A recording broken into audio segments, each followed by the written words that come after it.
Bună! Bine ai venit și mă bucur să te am aici alături de mine. Să știți că eu am sunat clopoțelul încă înainte de a apăsa pe butonul play. Asta pentru a curăța din energiile care se mai pot prinde de noi și din acele energii care nu vin din iubire. Ce voiam să fac astăzi împreună cu voi aici, după cum ați observat, nu știu dacă toți ați urmărit din cei care sunteți aici acum, ați urmărit videoclipul acela în care spuneam că vindecarea voastră este inițiată și foarte curios a fost faptul că a apărut acea energie a diavolului atât în trecutul apropiat, cât și în viitorul apropiat. Și spuneam eu ceva de genul că acea energie din viitorul apropiat e ca un test pentru voi, pentru noi toți și un test pe care tu ești menit să îl treci. Vom vedea astăzi ce energii apar. Însă acel diavol din viitorul apropiat, mi-am dat seama și nu am pomenit nimic în citirea respectivă, mi-am dat seama că poate să vorbească și despre luna plină în Capricorn, care tocmai s-a petrecut acum câteva zile, pe 10. Și hai să vedem ce energii. Pur și simplu vom cere energiile din această perioadă, ok? Înspre ce se îndreaptă, să vedem, poate ne spun cărțile și ceva de genul dacă ai trecut acel test. Da, uite, era la baza pachetului, nu, în live-ul pe care l-am avut era chakra a doua, da, acum îmi dau seama. Văd chakra a doua, caută adevărul. Poate atunci când meditezi, pentru că să știi că se poate și astfel să procedezi, eu, spre exemplu, în meditația mea zilnică, am anumite simboluri cu care îmi binecuvântez chakrele. Între acele simboluri pe care le folosesc pentru a-mi binecuvânta chakrele, că sunt mai multe, folosesc și un lacăt pentru siguranță. Chiar așa, intenția mea este de a folosi, de a binecuvânta tocmai cea de-a doua chakră cu lacătul care reprezintă siguranța pentru mine. E un simbol pentru siguranță, pentru a mă simți în siguranță în ceea ce privește lumea în care trăim. Avem caută adevărul, claritate în ceea ce privește credințele tale și văd și 7 de cupe. Poate că și știi ce îmi vine să transmit? Poate că în anumite momente, pentru că aceste cărți au vrut clar să iasă și să fie și citite, poate că în anumite momente tu nu ești foarte sigură de alegerea ta, de ceea ce tu ai ales, în ceea ce privește credințele tale, poate să existe o anumită confuzie și acolo trebuie să mergi tu și văd spread your wings, helpless and hopeless. E 2 de bâte și 8 de spade. Poate încă mai ai, nu te simți protejată iarăși. Pentru unii dintre voi poate v-ar ajuta acel exercițiu cu binecuvântarea centrilor energetici cu un simbol, ok? Eu folosesc lacătul, așa cum am spus, și poate e un pont pentru unii dintre voi. Acela de a-ți binecuvânta, atunci când ești în meditație. Da, uite, văd eremitul aici, care vorbește despre căutare, despre soluții, reprezintă o persoană înțeleaptă, orientată pe soluții. Și atunci când tu ești în meditație sau când ești mai liniștită, pur și simplu ești în natură și ești tu cu tine și poți să închizi ochii, imaginează-ți chakra a doua cum țâșnesc raze de lumină portocalii din chakra a doua și cum tu îți binecuvântezi acest centru energetic cu un lăcățel, din ăla, știți la ce mă refer, nu? Un lacăt închis, îl binecuvântezi și asta pentru siguranța ta.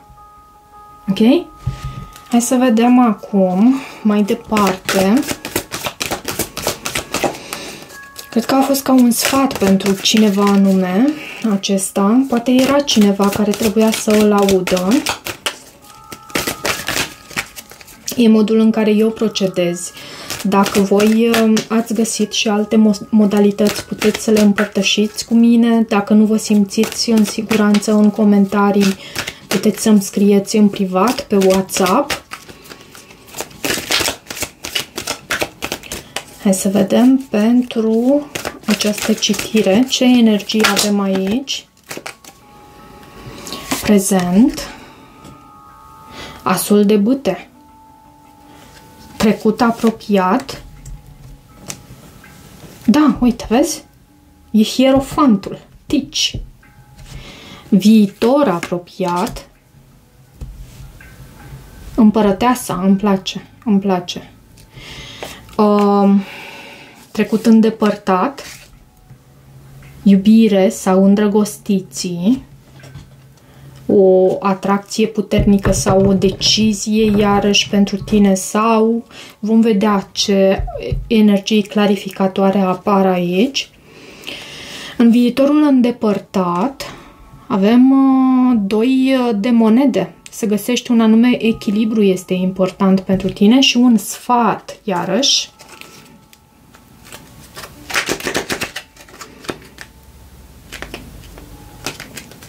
Un sfat pentru tine. Awaiting results. Să știi că vin anumite rezultate în planul acesta material pentru tine. Din nou văd același eremit și eu cred că am amestecat pachetul, nu? Că m-am și zăpăcit acum, dar l-am amestecat și avem eremitul la baza pachetului. E ca o retragere a ta, ușor, din energia ta, tu te retragi din lume și asta pentru a-ți găsi armonia și echilibrul și cumpătarea. Ce mai avem aici? Avem împăratul și 3 de cupe și cartea steaua.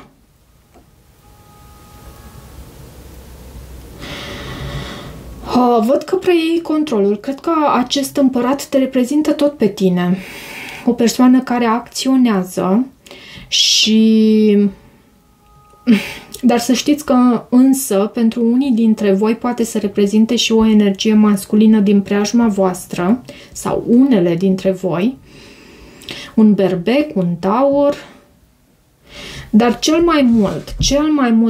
mai mult în aceste energii, pentru că avem și chakra aceasta a gâtului sau chakra a 5-a și uite avem și soarele.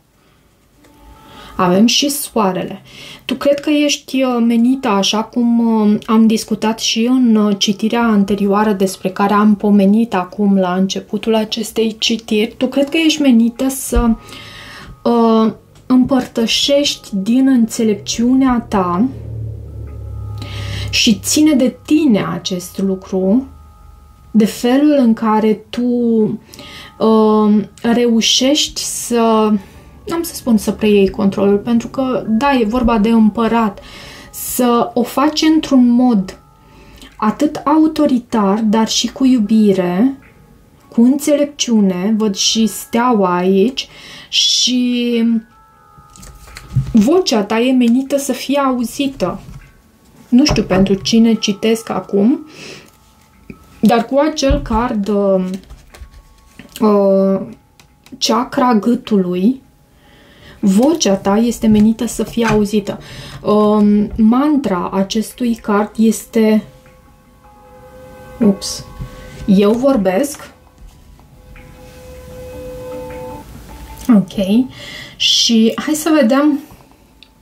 Așa cum spuneam, mantra chakrei gâtului este eu vorbesc și poți să te folosești de același exercițiu pe care l-am menționat și pentru centrul energetic sacral, al doilea centru energetic, în care spuneam că poți să îți imaginezi cum din centrul acela energetic îți țâșnesc,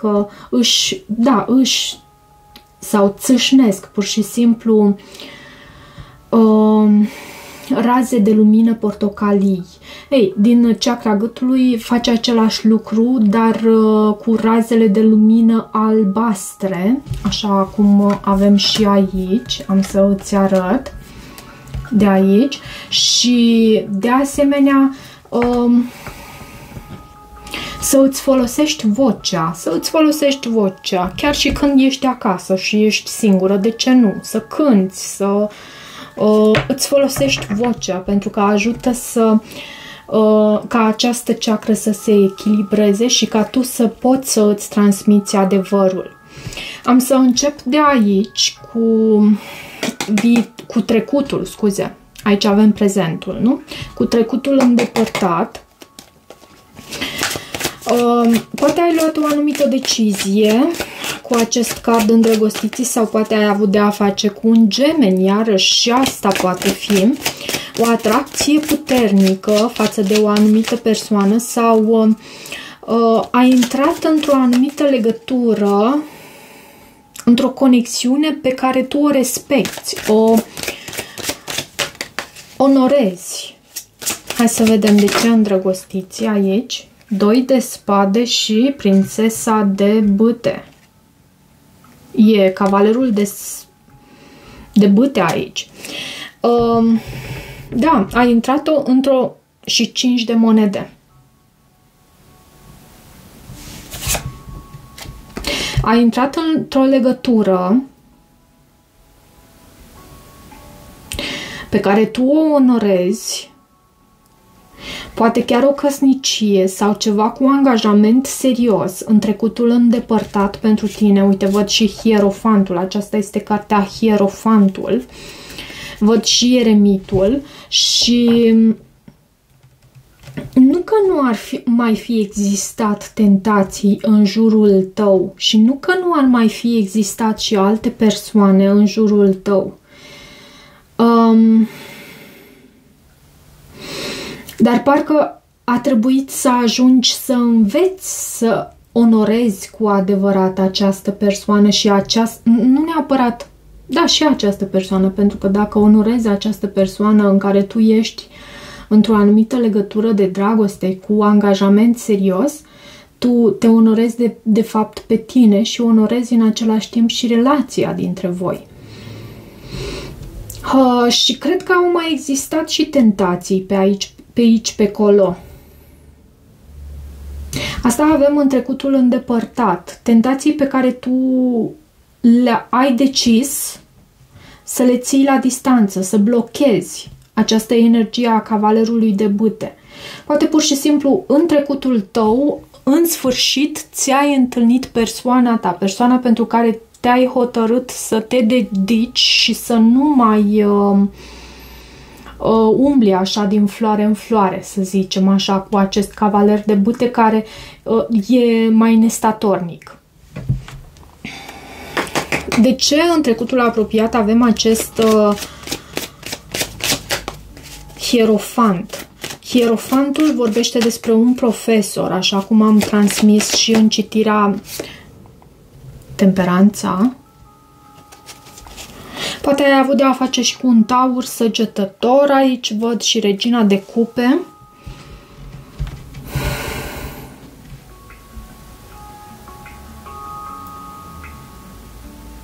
Pentru a ajunge la statutul acesta de profesor, de ghid, de persoană care își transmite din înțelepciunea sa, pentru că uite și tu cum avem această persoană care e undeva pe un podium, pe o scenă undeva și avem ușile dimensiunilor care se deschid în spatele său, ok?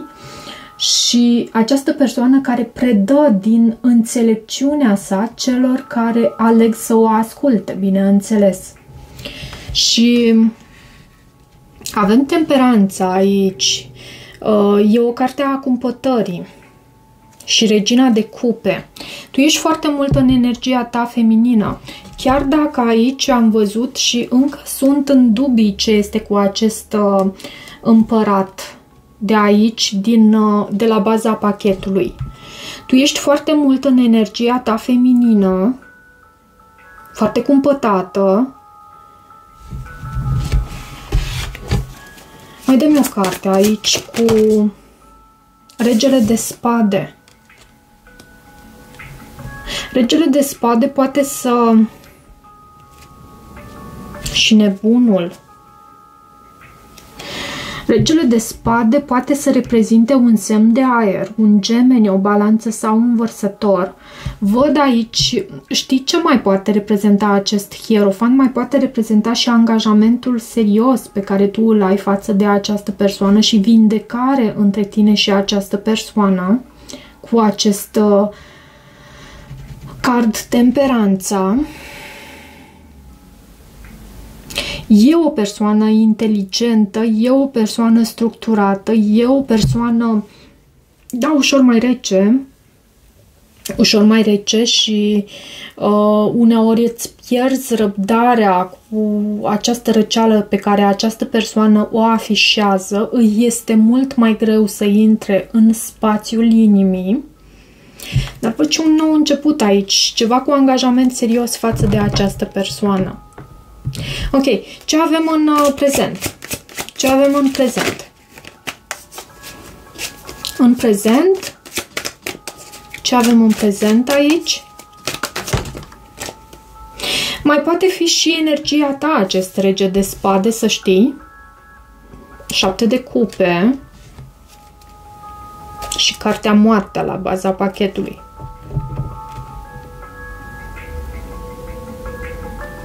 Te-ai transformat foarte mult. Știi să îți asculți intuiția. Văd o transformare foarte frumoasă la tine. Știi să te aperi. Ești o 8 de bâte. Avem 7 de bâte. Deci, să-ți spun și cărțile, pentru că acesta e un pachet mai nou și e posibil să nu le recunoști. Avem cartea moartea, Marea Preoteasă, 7 de bâte, 8 de bâte și soarele.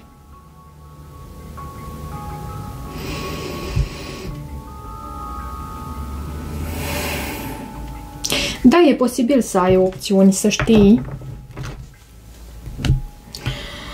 Văd și inspirație la tine în același timp, inspirație și felul în care tu folosești din spiritul tău, din elementul acesta al spiritului, pentru că asul de bâte reprezintă spiritul, reprezintă viața, reprezintă în primul rând spiritul pentru mine. Felul în care tu îți folosești spiritul în tandem cu toate celelalte elemente e unul extraordinar, să știi.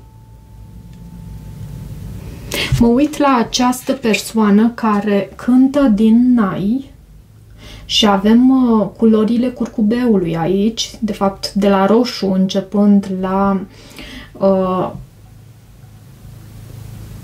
violet.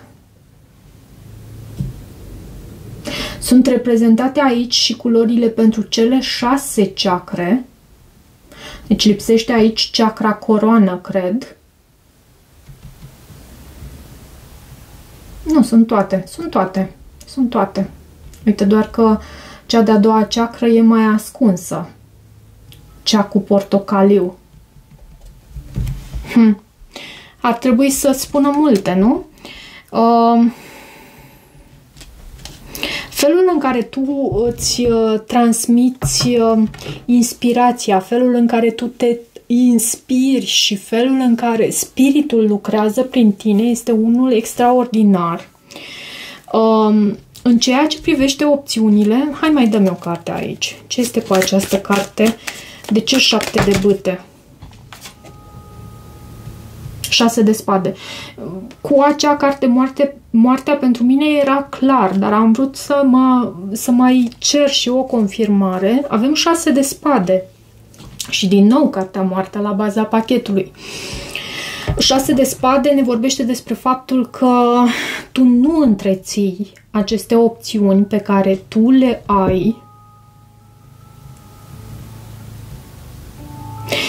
Poate mai fi, știți cum mai vine informația acum? Poate mai fi vorba și despre faptul că ești ușor confuză de felul în care tu poți să îți canalizezi spiritul, forța ta vitală în ceea ce privește planul acesta 3D în această perioadă. Da, pentru unii e cu opțiuni, lucru pe care tu îl lași în urmă. Nu cred că întreții aceste opțiuni și amintește-ți că iubirea nu înseamnă tumult, nu înseamnă neliniște, nu înseamnă pasiune din aceea mistuitoare care nu duce de fapt nicăieri. Tu ai învățat aceste lucruri deja. Și avem împărăteasa în viitorul apropiat, o energie tare frumoasă. Împărăteasa poate să reprezinte o mamă, poți să fii tu acea mamă. Poate să reprezinte un taur, o balanță, o energie foarte frumoasă, creativă, care aduce creștere și care dă viață. E energia feminină divină care știe să poarte în pântec viața, și hierofantul. Din nou. Și 9 de cupe. Ioi. Să-mi spuneți despre ce e vorba cu aceste energii din viitorul apropiat. Hrănești ceva anume. Aduci ceva la viață. Poate este în legătură pentru cele care aveți în menirea voastră să fiți profesori, să fiți ghizi, să fiți persoane care aduc informație și nu doar informație, aduc cunoaștere celor din jur și înțelepciune celor din jur. Poate sunt printre voi astfel de persoane care au o astfel de menire cu acest hierofant care se tot repetă aici.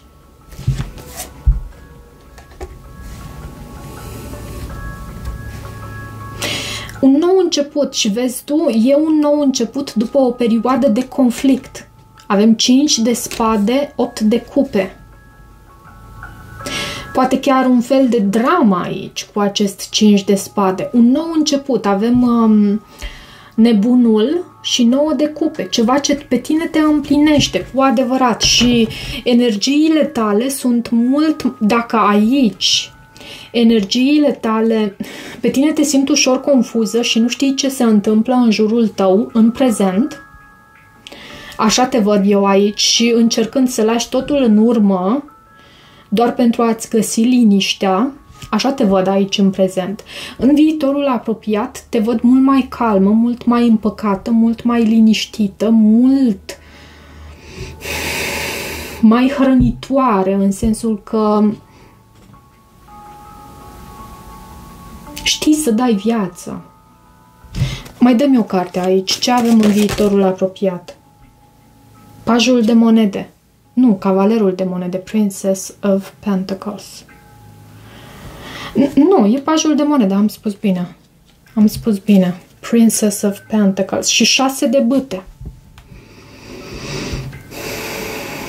Pajul de monede, o ofertă pentru tine, să știi că urmează o ofertă în planul acesta material, al banilor, al finanțelor chiar.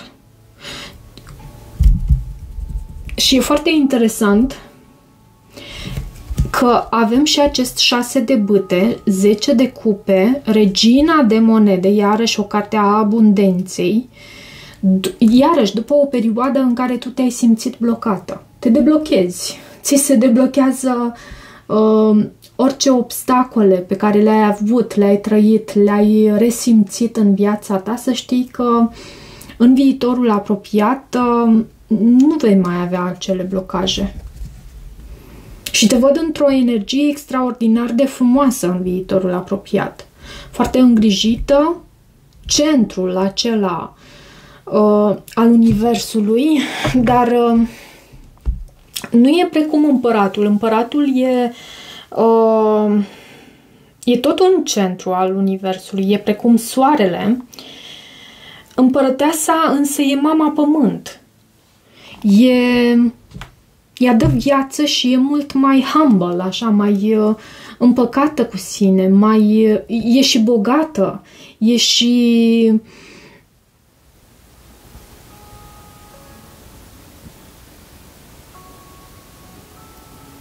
radiază. Văd că radiezi aici. Poate te îngrijești foarte mult, poate mergi la coafor sau ce faci tu aici? Ia să vedem.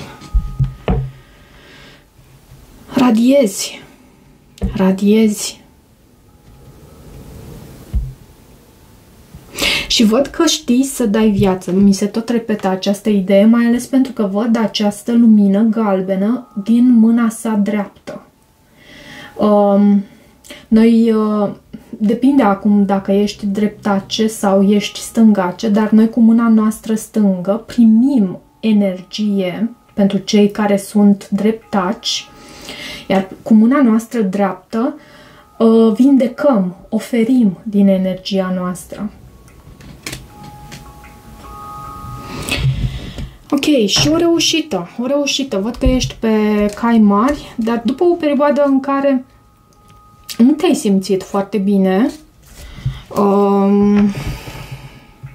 ca un tumult așa de energie ce s-a arătat în calea ta, reușești să o domolești. Dacă aveai sentimentul că te înneci de-a dreptul în acea energie, de fapt tu să știi că în viitorul apropiat urmează să fii pe val, urmează să stăpânești valul chiar. Ce este cu acest 2 de monede? 2 de monede în viitorul mai îndepărtat. Ce avem în viitorul mai îndepărtat? Ce avem în viitorul mai îndepărtat pentru tine? Uite că au venit cărțile. 8 de monede, ok.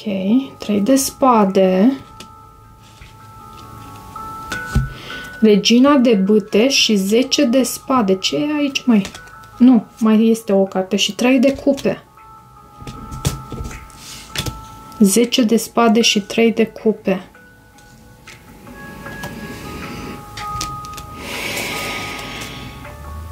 Și asul de monede. Știi ce mai văd aici? O perioadă în care cu acest 2 de monede vei fi ușor solicitată, posibil la muncă, cu acest 8 de monede, posibil... dar vezi tu, în același timp avem și 7 de monede care te îndeamnă să investești. Dacă e vorba despre munca ta, despre cariera ta, te îndeamnă să investești, te îndeamnă să... Acest 7 de monede am zis că este în sfatul pentru tine.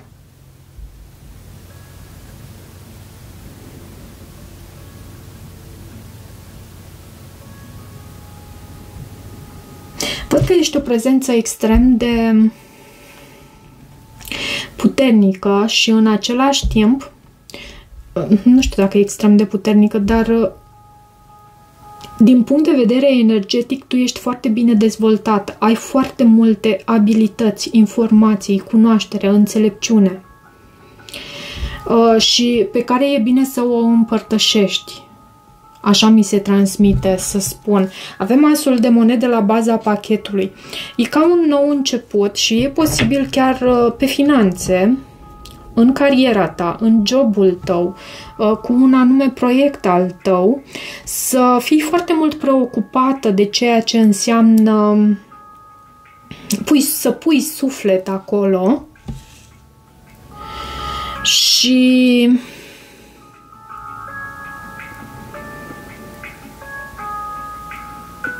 văd că se și încheie ceva, un anume capitol aici. Cu acest 10 de spade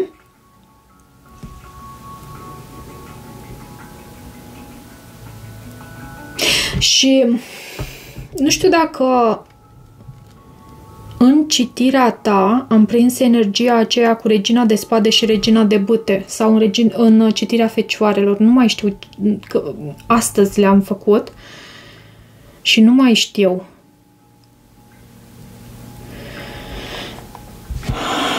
Ce urmează în viitorul tău apropiat? Viitorul tău mai îndepărtat? Văd că te preocupi foarte mult de munca ta. Da, asta ne este clar, dar e posibil să o faci pentru a uita de ceea ce înseamnă durerea. Durerea în planul amoros, cred eu. Văd renaștere. Este cartea cu numărul 20, judecata, 4 de monede și 3 de bâte. Nu, pentru tine văd un nou început în viitorul mai îndepărtat. Un nou început mai ales care te conduce înspre, văd, succes și în același timp sfatul pentru tine și mesajul din partea Arhanghelului Gabriel este acela de a te concentra cât mai mult posibil pe stabilitatea ta, pe succesul tău, pe expansiunea ta, pe creșterea ta, și acesta reprezintă un nou început pentru tine.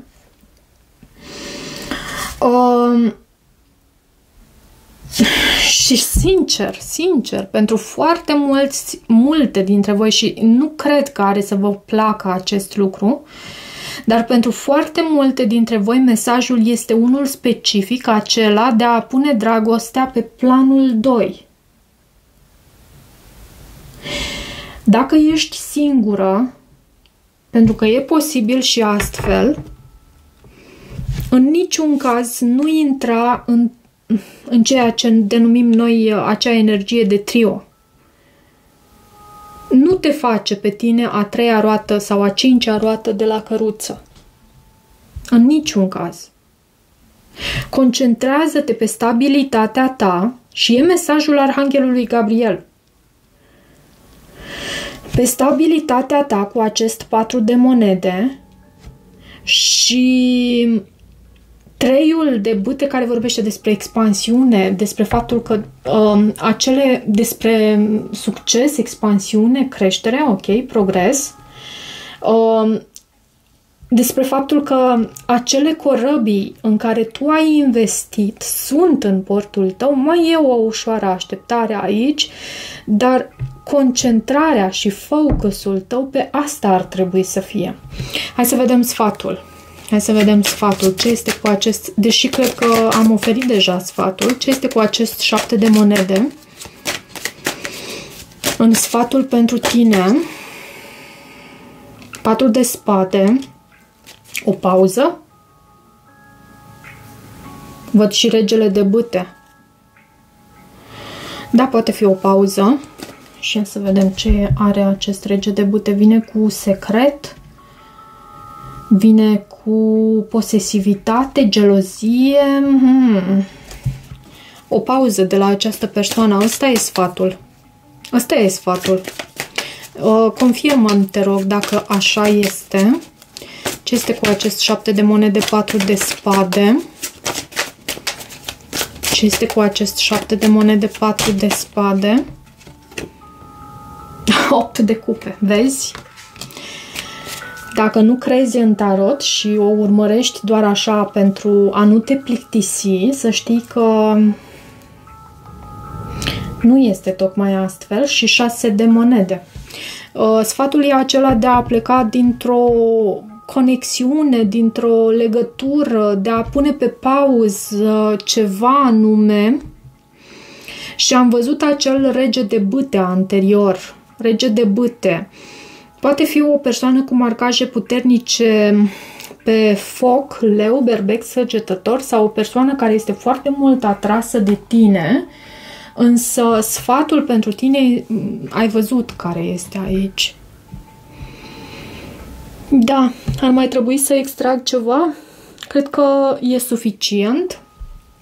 Nu vreau să fac acest mesaj prea mult despre dragoste, deși nu mi-am propus, chiar nu mi-am propus de la început acest lucru, dar așa simt că e necesar ca acest mesaj să rămână. Am să văd ce titlu am să pun și tot ce e mai bun pentru tine. Să ai grijă de tine.